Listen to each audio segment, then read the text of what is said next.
नमस्कार दोस्तों, मैं संगीता पुत्र गोविंद स्वागत करता हूं आपको आपका अपने पॉडकास्ट के अगले एपिसोड में, जिसमें हमारे साथ जुड़ी हैं लगभग 11 वर्ष की आयु से सनातन धर्म का प्रचार करने से लेकर के कथा वाचन के कामों में लगी हुई परम पूज्य आराधना दीदी जी।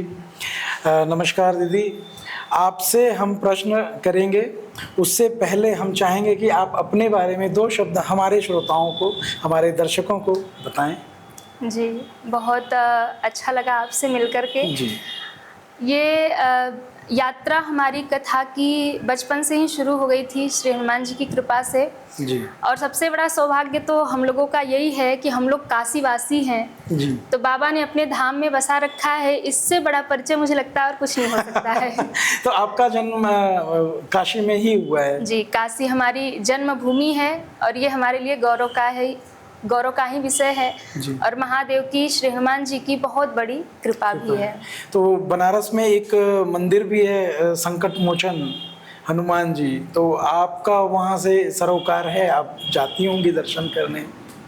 बिल्कुल, आपने संकट मोचन हनुमान जी का नाम ले लिया तो मेरा मन और रोमांच से भर गया, क्योंकि उनसे मेरा बहुत जुड़ाव है और मेरा ही नहीं, मेरे पूरे परिवार का बहुत गहरा जुड़ाव है।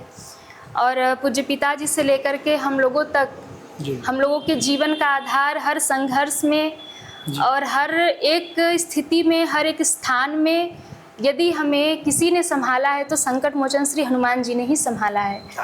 तो वो हम लोगों के लिए सब कुछ हैं, उनके बिना जीवन की कल्पना ही नहीं है।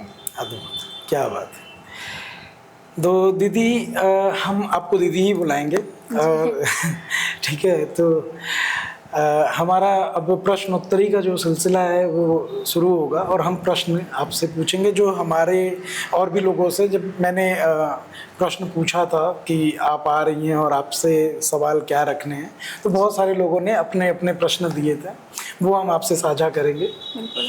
सबसे पहला प्रश्न तो ये आया था कि पाप क्या है और इससे कैसे बचा जा सकता है? पाप का बहुत सीधा सरल उत्तर यही है कि शास्त्र जिनकी आज्ञा नहीं करते हैं, जी, शास्त्र विरुद्ध जो आचरण है वही पाप है। और इसको कैसे थोड़ा सा और एलिबरेट किया जाए और थोड़ा सा विस्तार में इसको समझना? कि पाप, देखिए, शास्त्र जो कहता है वो करना, विधि और निषेध हमारे शास्त्र बताते हैं, वो मार्गदर्शन करते हैं कि आपको क्या करना है और क्या नहीं करना है। जो शास्त्र कहते हैं यदि आप वो करते हैं तो वो आपका पुण्य ही है। जो कहते हैं ना, कर्म ही पूजा जी। तो जो शास्त्र आज्ञा करते हैं, ऐसा कार्य जब आप करते हैं तो वही कर्म आपकी पूजा है। और शास्त्र विरुद्ध आचरण जो आप करते हैं वही पाप है। दूसरों को कष्ट देना, दूसरों को तकलीफ देना, मैं सुखी हो जाऊं, इस भावना से आप दूसरे को कष्ट देकर के यदि सुखी हो रहे हैं तो ये सबसे बड़ा पाप है। और इससे सदैव बचना चाहिए, ऐसे आचरण से बचना चाहिए जिसकी हमें शास्त्र आज्ञा नहीं करते हैं। बहुत बढ़िया दीदी। तो धर्म और कर्म में हमें साथ किसका देना चाहिए और कौन सा कर्म हमारा धर्म संगत है और कौन सा कर्म हमारा धर्म संगत नहीं है, इसको कैसे हम डिस्क्राइब करेंगे? धर्म और कर्म एक सिक्के के 2 पहलू हैं दोनों। आप यदि धर्म को हटा करके कर्म करते हैं जी, तो वो आपका कर्म, देखिए, कर्म तो आप पलक झपका रहे हैं वो भी कर्म है जी। कसाई किसी गाय को मार रहा वो भी कर्म है जी। लेकिन कर्म आप कैसा कर रहे हैं? कर्म सदैव धर्म युक्त ही होना चाहिए, कर्म शास्त्र युक्त ही होना चाहिए। कर्म आप कर रहे हैं, कर्म का भोग दंड भोगना ही पड़ता है जी। इसलिए कर्म सदैव धर्म संगत ही होना चाहिए। यदि धर्म के साथ आप कर्म कर रहे हैं तो वो आपका कर्म ही आपको भगवान तक पहुंचाएगा। इसलिए भगवान कहते हैं कर्म करो, फल की इच्छा मत करो, लेकिन कर्म वो होना चाहिए जो धर्म से संगत हो। तो धर्म से युक्त कर्म करिए और उसे भगवान को समर्पित कर दीजिए। और यदि उसे आपने भगवान को समर्पित कर दिया तो वही कर्म आपको परमात्मा तक पहुंचा देगा। अभी हाल ही में एक रील बड़ी वायरल हुई थी, मेरे फ़ोन पे भी किसी मित्र ने भेजी थी, जिसमें एक कथावाचक थे, मैं नाम नहीं लूँगा, खैर वो रील मिल जाएगी लोगों को। उसमें एक वकील साहब थे, उन्होंने एक प्रश्न पूछा उनसे कि मेरा धर्म है कि गलत ना होने दें, और कर्म ये है कि मुझे वो केस लड़ना है वकील साहब, वो एक क्रिमिनल का, क्योंकि वो क्रिमिनल लॉयर थे। तो इसमें वो उन्हें क्या करना चाहिए? अगर वो कर्म करेंगे तो धर्म जा रहा है, और धर्म का साथ देंगे तो उनका परिवार चलना मुश्किल हो जा रहा है, क्योंकि उनके पास हमेशा ऑफेंस के लॉयर ही आ रहे हैं, मतलब केसेस ऐसे आ रहे हैं जिसमें कि उन्हें भी पता है कि ये मुजरिम है, और वो बड़े वकील हैं, लॉयर भी बड़े हैं, वो केस उनके पास ऐसा ही आ रहा है, अगर वो केस नहीं लेते हैं तो उनका परिवार खाए भी ना जा रहा है। अब इसमें उन्हें क्या करना चाहिए? देखिए, आप धर्म से भी धन कमा सकते हैं जी, अधर्म से हो सकता है ज़्यादा कमा लें। हाँ लेकिन यदि आप अधर्म कर रहे हैं, धन के लिए ही कर रहे हैं, जी तो आपको उसका दंड मिलेगा ही मिलेगा। जी, पितामह भीष्म बहुत बड़े धर्मात्मा थे, बिल्कुल, बाल ब्रह्मचारी थे, बहुत बड़ा, गंगा पुत्र भीष्म थे, जी, और भगवान उनके सामने भी खड़े थे। हाँ, लेकिन उन्हें बाणों की सैया क्यों मिली? क्योंकि उन्होंने अधर्म का साथ दिया, उन्होंने दुर्योधन का साथ दिया, ये जानते हुए भी कि पांडव सत्य की राह पर हैं, ये जानते हुए भी कि पांडव धर्म के साथ हैं, पांडवों के साथ अन्याय हुआ है जी, और ये जानकर भी वो सदैव अधर्म के ही राह पर चले, अधर्मियों का ही साथ दिया, धर्म करते हुए भी वो अधर्मियों के साथ खड़े थे, और इसके लिए उन्हें बाणों की सैया मिली। तो हम तो यही कहेंगे कि जो अपराधी है उसे सज़ा मिलनी ही चाहिए। उसे बचाने का यदि आप प्रयास कर रहे हैं तो आप पाप में भागी बन रहे हैं, क्योंकि भैया ये जीवन तो कुछ ही समय का है, पर आपका जन्म जन्म कर्म चल रहा है। इसलिए जितना हो सके अधर्म युक्त कर्म से बचिए और धर्म युक्त धन इकट्ठा करिए, धर्म युक्त कार्य करिए, ताकि आपका ये जन्म भी सफल हो जाए और अगला जन्म भी सफल हो जाए। मेहनत से पैसे कमाइए। बिल्कुल, मैं तो यही कहूँगी, किसी का गला ना काटना पड़े। शास्त्र आज्ञा यही करते हैं कि भैया एक रोटी कम खा लो, हाँ, पर धर्म से रहो। बहुत बढ़िया दीदी। अब हम अपने प्रश्नों को थोड़ा सा आगे बढ़ाएंगे। एक गुरुजी थे, उन्होंने मुझसे ऐसा कहा था कि मंदिर में यदि आप पूजा कर रहे हैं तो वहाँ के बैठे पुजारी का पैर नहीं छूना चाहिए। क्या ये सही है, सत्य है? हाँ, क्योंकि सबसे बड़ी सत्ता संसार में ईश्वर की है जी, भगवान की है। तो ऐसा नहीं है कि पुजारी जी का पैर नहीं छूना चाहिए, उन्हें प्रणाम नहीं करना चाहिए जी। लेकिन कुछ स्थान ऐसे होते हैं जहाँ पर किसी का पैर नहीं छूना चाहिए। पहली बात, यज्ञ करते हुए व्यक्ति का कभी भी पैर नहीं छूना चाहिए जी। सोते हुए व्यक्ति का कभी भी पैर नहीं छूना चाहिए। व्यक्ति शयन कर रहा है, बिस्तर पे है, तो कभी पैर नहीं छूना चाहिए। भोजन करते हुए व्यक्ति का कभी पैर नहीं छूना चाहिए। और मंदिर में, अनुष्ठान में, भगवान के सामने चाहे कोई कितना भी बड़ा आ जाए, वहाँ पर भी किसी को प्रणाम नहीं करना चाहिए। मंदिर में, क्योंकि सबसे बड़ी सत्ता भगवान जब सामने हैं तो उनके सामने किसी और को प्रणाम करना ये सही नहीं है। तो इसलिए आप मंदिर से थोड़े दूर हट करके, बाहर हट करके वहाँ से प्रणाम कर लीजिए, पर भगवान के सामने जब जाइए तो प्रणाम केवल और केवल भगवान को ही होना चाहिए। एक मेरा अपना क्यूरियोसिटी है और मेरा एक अपनी उत्सुकता है, जिज्ञासा है, वो ये है कि पैर छूना चाहिए, और अगर छूना चाहिए तो किनका छूना चाहिए? बहुत अच्छा प्रश्न है। पैर छूना, चरण स्पर्श करना, प्रणाम करना, ये हमारे सनातन की परंपरा है, और इस परंपरा को जिसने आगे बढ़ाया है जी, मुझे लगता है कि सर्वप्रथम यदि किसी का नाम आएगा तो भगवान राम का नाम आएगा। प्रात काल उठ के रघुनाथा, मात पिता गुरु नावही माथा।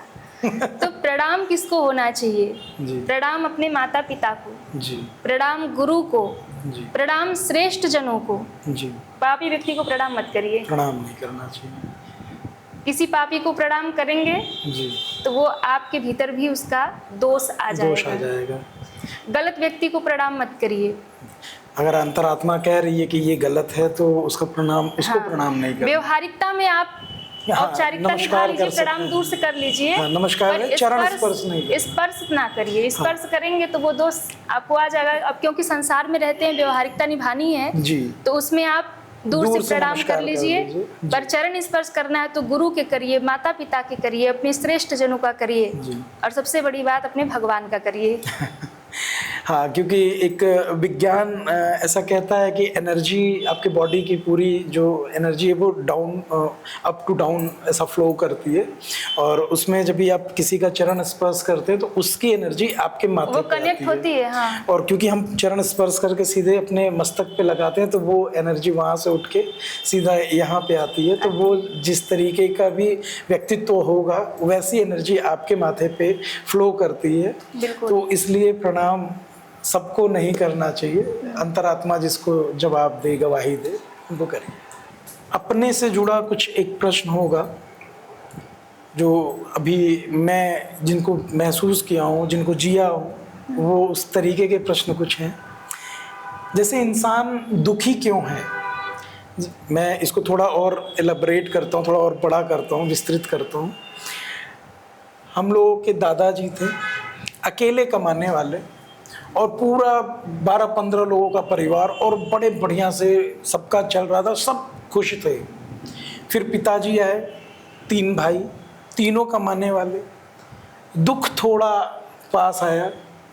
अब हम लोग पूरे एक अपने घर में लगभग 4-5 भाई, सब लोगों को मिला करके, और सब कमाने वाले, और ऐसा लगता है कि पूरा नहीं हो पा रहा है या दुख ज़्यादा है, आर्थिक रूप से, मानसिक रूप से। तो ऐसा क्यों है? ये मुझे लगता है केवल आपका प्रश्न नहीं है, जी, ये बहुत सारे लोगों का प्रश्न है। हाँ। आज जिससे पूछो बड़े दुखी हैं, हाँ, बड़े दुखी हैं, पैसा नहीं आ रहा है। जिसको देखो बड़े टेंशन में है, जी। बड़े डिप्रेशन में है। जी, तो दुख है क्यों? क्योंकि हमने जीवन जीना ही छोड़ दिया है। बहुत अधिक पाने की जो चाह है, जी, बहुत अधिक इकट्ठा करने की जो चाह है, वो कहीं ना कहीं व्यक्ति को दुखी कर रही है। जी, और दूसरी बात, हम ये नहीं समझते हैं कि जीवन मिला किस लिए है। क्या केवल धन कमाने के लिए दुनिया में आए हैं? पता नहीं। उसके सिवा और कोई काम नहीं है। धन जरूरी है, मैं ये नहीं कहती कि धन नहीं कमाना चाहिए, धन कमाना चाहिए, परिश्रम करना चाहिए, लगे रहना चाहिए। लेकिन इसका मतलब ये नहीं है कि केवल धन कमाने के चक्कर में हम अपना जीवन ही बेकार कर दें, जी, पूरा जीवन ही उसमें लगा दें। तो धर्म आप साथ लेकर चलिए, आध्यात्म को साथ लेकर के चलिए। दुखी होने का एक और कारण है कि व्यक्ति अज्ञानता में जी रहा है। जी, तो जब तक अज्ञानता में जिएगा तब तक दुखी रहेगा। इसके लिए सत्संग करना चाहिए, हाँ, और सबसे बड़ी बात, किसी गुरु का सानिध्य जीवन में होना चाहिए। कोई ऐसा गुरु हो जो आपको समय समय पर मार्गदर्शन करे। दुख किसके जीवन में नहीं आया? भगवान के भी जीवन में आया था। बिल्कुल। भगवान राम का भी वनवास हुआ था। अरे उनको बहुत और जब भगवान राम वनवास चले गए, महाराज दशरथ की मृत्यु हो गई, तो उस समय गुरु ने संभाला। तो आज दुखी रहने का सबसे ज़्यादा कारण ये भी है कि लोग आध्यात्म से दूर हो गए। पहले के लोग आध्यात्मिक होते थे, थोड़े भी चीज़ों में वो खुशी व्यक्त करते थे, खुश हो जाते थे। हाँ जी। आज आप देखो, बड़ी से बड़ी चीज़ मिल जाए लोग खुश नहीं होते। खुश नहीं है, क्योंकि खुशी अंदर है, बाहर नहीं है। तो उसे, हाँ, वो भीतर है। जी, नहीं, मैं आपको थोड़ा सा रोकूंगा जी। ये जैसे क्या होता है ना कि अभी फेस्टिवल है, बहुत सारा त्यौहार, अभी हाल ही में होली बीता है। हम देख रहे थे कि पूरी होली में हम लोग मार्केट में घूम रहे हैं, सड़क पे घूम रहे हैं, और देख रहे हैं कि किसी के ऊपर एक रंग का एक छींटा तक नहीं था। और मतलब एक समय था जब हम लोगों का बचपन था और लोग ऐसा पूरा मतलब महीनों पहले से रंग में रंगे घूम फिर रहे थे। हाँ। और अब ऐसा दिखता ही नहीं है। तो खुशियाँ तो सच में अंदर ही थी लोग, और ढूंढ हम लोग बाहर रहे हैं। हाँ, तो खुशियाँ सबके भीतर रहती थी और सब व्यक्त करते थे, हाँ, एक्सप्रेस एक दूसरे करते के लिए जी। खड़े होते थे। पर आज का जो समय है वहाँ पर लोगों को अपने आप में ही खुशियाँ चाहिए, जी वो बाहर लोगों के साथ में एंजॉय करना नहीं चाह रहे हैं।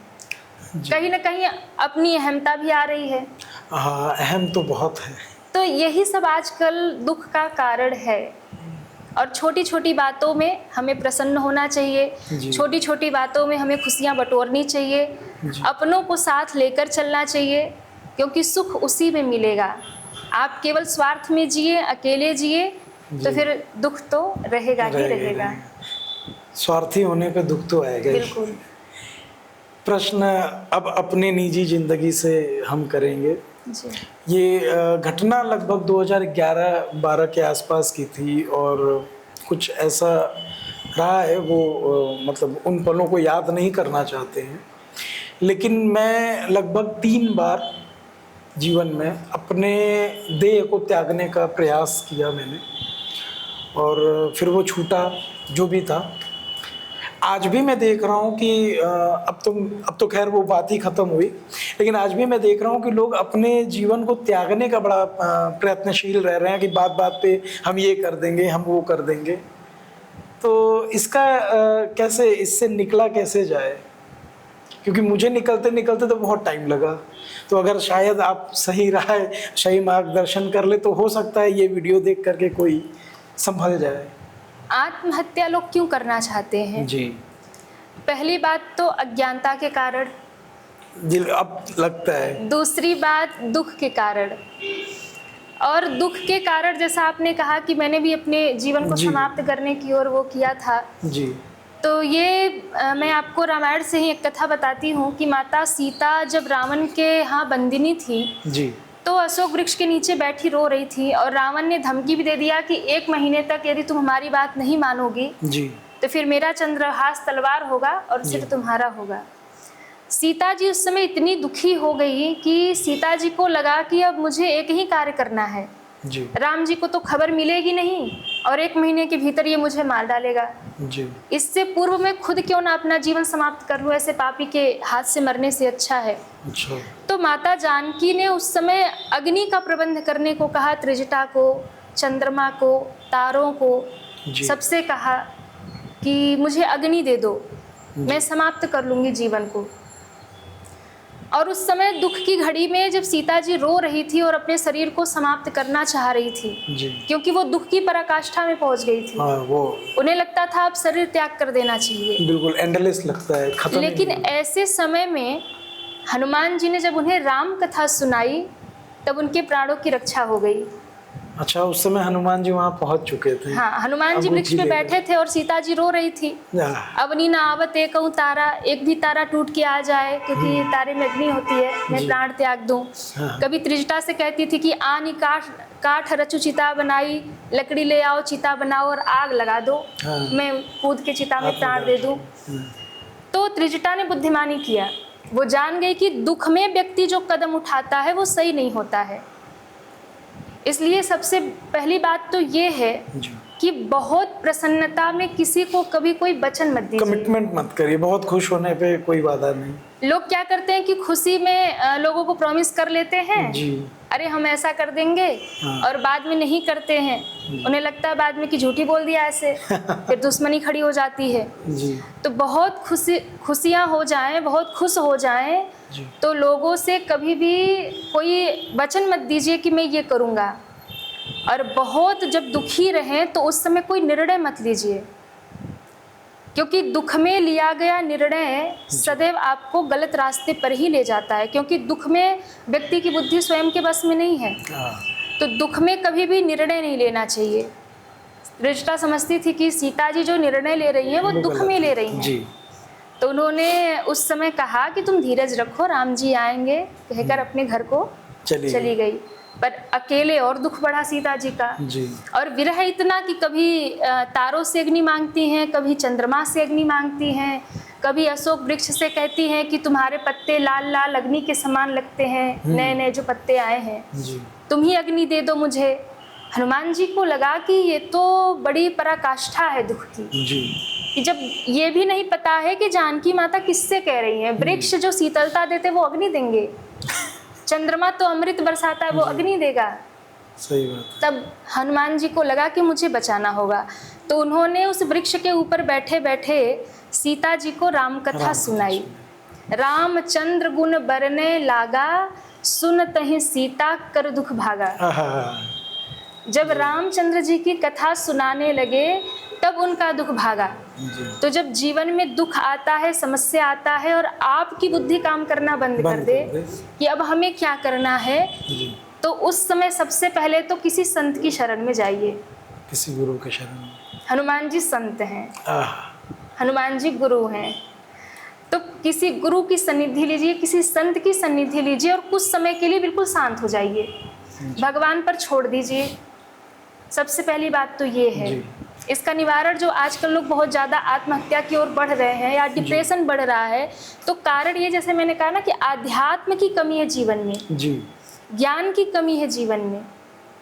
आज का समाज अशांत इसीलिए हो रहा है क्योंकि वो धर्म से दूर होता जा रहा है, आध्यात्म से दूर होता जा रहा है। जी पहले के लोग जो होते थे वो आध्यात्मिक जीवन जीते थे, जी वो ज़्यादा पढ़े लिखे नहीं होते थे पर आध्यात्म का ज्ञान उनके भीतर होता था।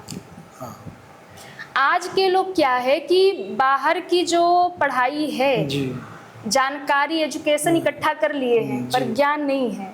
नहीं, क्योंकि जब ज्ञान होता तो डिप्रेशन में आते हैं तो आत्महत्या कर लेते हैं। बिल्कुल। आजकल बड़े बड़े कॉलेजों में ऐसी घटनाएं आ रही हैं कि अरे अच्छे बच्चे IPS। आत्महत्या कर ले रहे हैं। जी तो कारण यही है कि उन्हें आध्यात्म की शिक्षा दी ही नहीं है।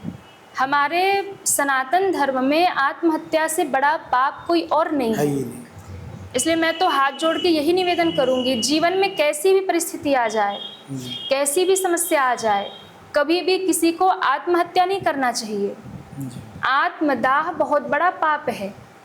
जिस जीवन को भगवान ने दिया है उस जीवन को त्यागने का हमारा अधिकार नहीं है। हम किसी को जीवन दे नहीं सकते तो जीवन ले भी नहीं सकते। उसी प्रकार जो जीवन हमने खुद से नहीं पाया है, भगवान ने हमें मानव बना के भेजा है, जी और मानव बना के भेजा है तो हमने यदि आत्मदाह कर लिया संसार के दुखों से भागने के लिए, संसार की समस्याओं से भागने के लिए, तो इससे बड़ा अपराध मुझे लगता है कि कोई और नहीं हो सकता।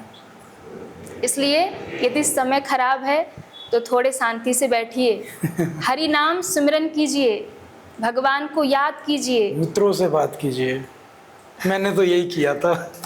ठीक है, मित्र तो जब अच्छे हों तब उनका सपोर्ट लेना चाहिए। हाँ। पर मित्र भी आजकल तो दिखावे के ही होते हैं। अरे अगला प्रश्न वही है। हाँ, तो वो अच्छी बात है कि आपके मित्र अच्छे थे, जी। पर मैं तो यही कहूँगी किसी सच्चे संत का सानिध्य लीजिए, कुछ कथा श्रवण कीजिए, सत्संग करिए और कुछ समय के लिए सब कुछ भगवान के हाथ में छोड़ दीजिए।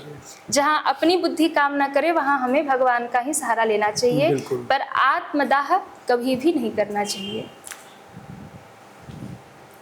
तो प्रश्न का मतलब प्रश्न को हम आगे बढ़ाते हैं अपने।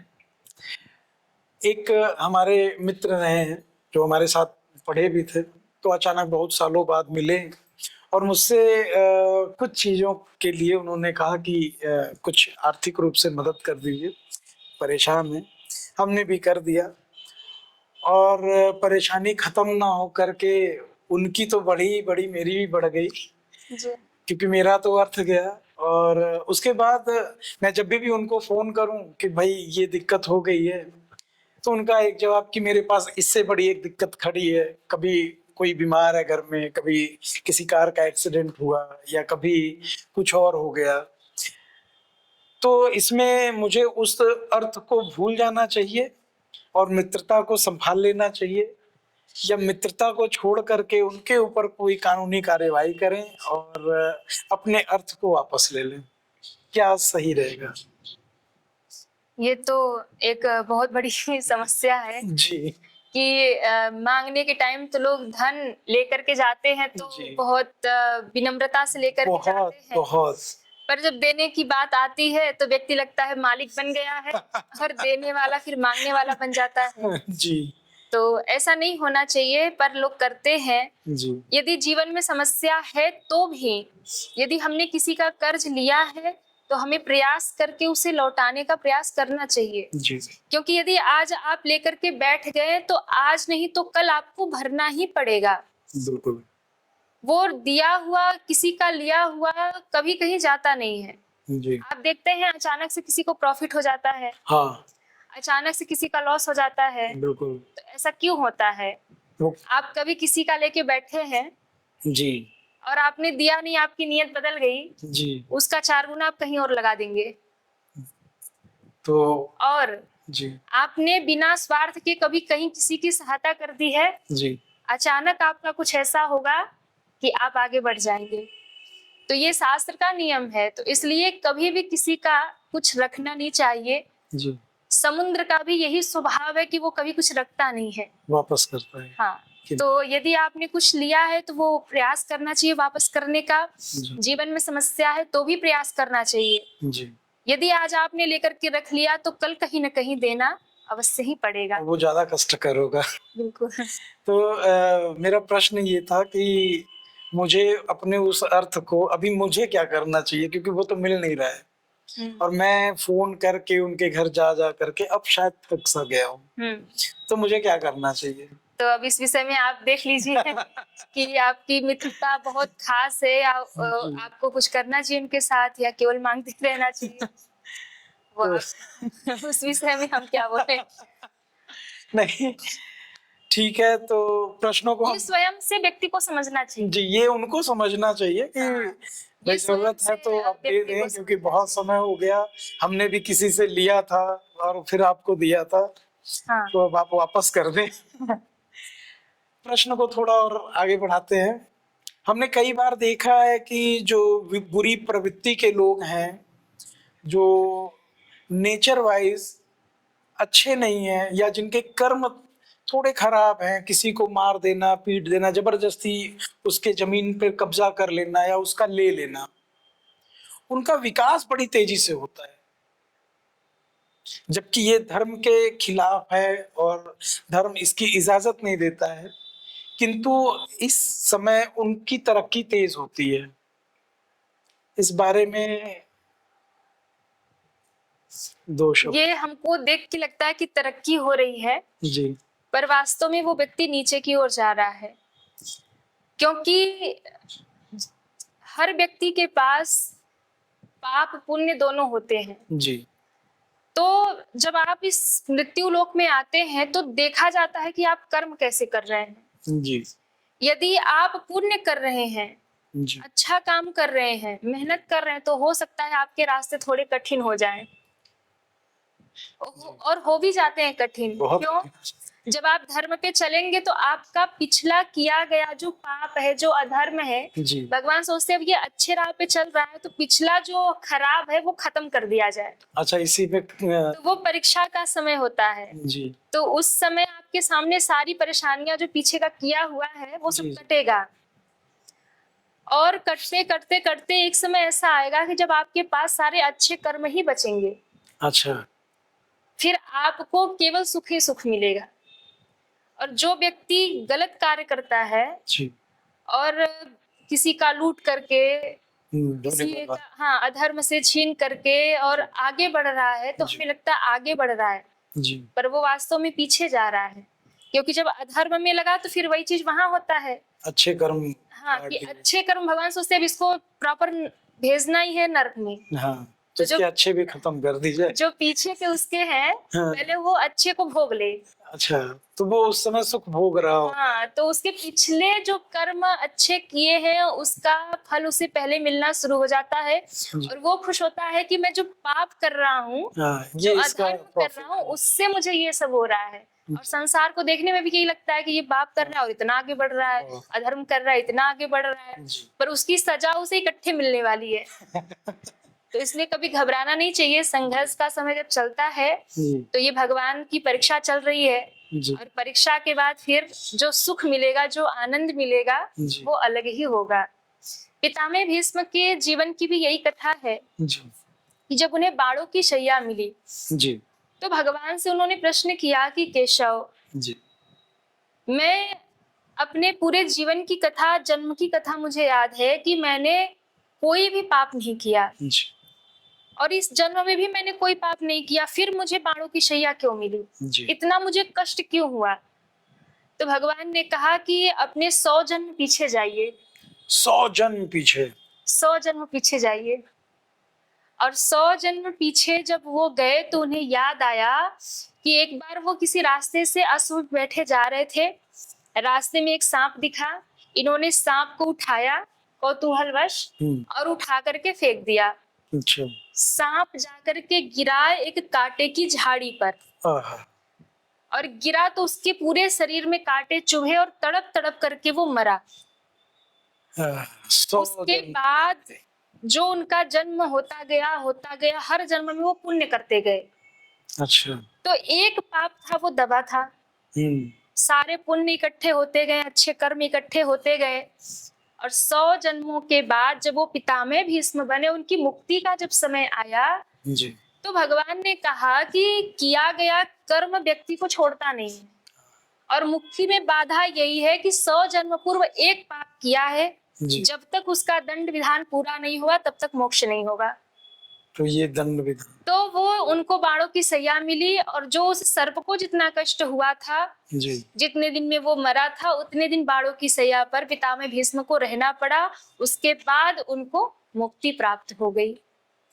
इसलिए यदि आप अधर्म कर रहे हैं और खुश हो रहे हैं कि हम बहुत अच्छा काम कर रहे हैं और बहुत आगे बढ़ रहे हैं, तो आप भूल रहे हैं जी। क्योंकि कर्म ने तो पितामह भीष्म को भी नहीं छोड़ा, तो हम और आप कौन है।